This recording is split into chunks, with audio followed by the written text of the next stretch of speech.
in the Farrier world, the international, let's see, IH Hoof Care Summit in Cincinnati, which is in Kansas City this year. For years, that's been that's the world's largest trade show and continuing education conference for the industry. Well, like when I first started, and I was getting the American Farriers Journal, and it'd be nice to go to that, but I'm just too dang busy, and then you just like, and then all of a sudden one year you go, and then you realize that, being too busy is just a cop out. Mm-hmm.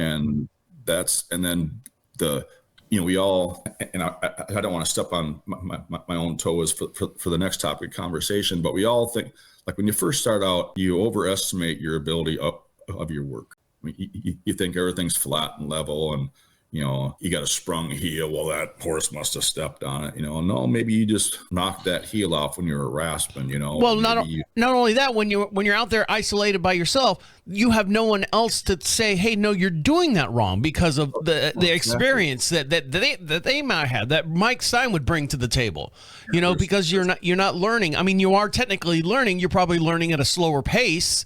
You're learning at your own pace, depending on the horses and stuff that you're dealing with, rather than dealing with, a professional. I say professional. Everyone's a professional. Okay, so there's a lot. I came out of the Western world because, how I got started shoeing was I rodeo with a bunch of guys, and one guy was part-time shoer, and he always had cash in his wallet, And I asked him, I said, so this terrible question. I said, can a guy actually make a living doing this, And he goes, well, Kerry, with your personality, you can sell ice to an Eskimo. I think you'll be all right, So then that got me all excited, But again, he went to a 2-week school and came home and built a business. And then what's funny is about 10 years into it, he got hurt. And he told his clients I was going to take him on. Well, I already had a full book, but I was trying to help my buddy out. Well, funny story is I think only 2 of those clients went back to the original Farrier because they could see the difference in the work that was done.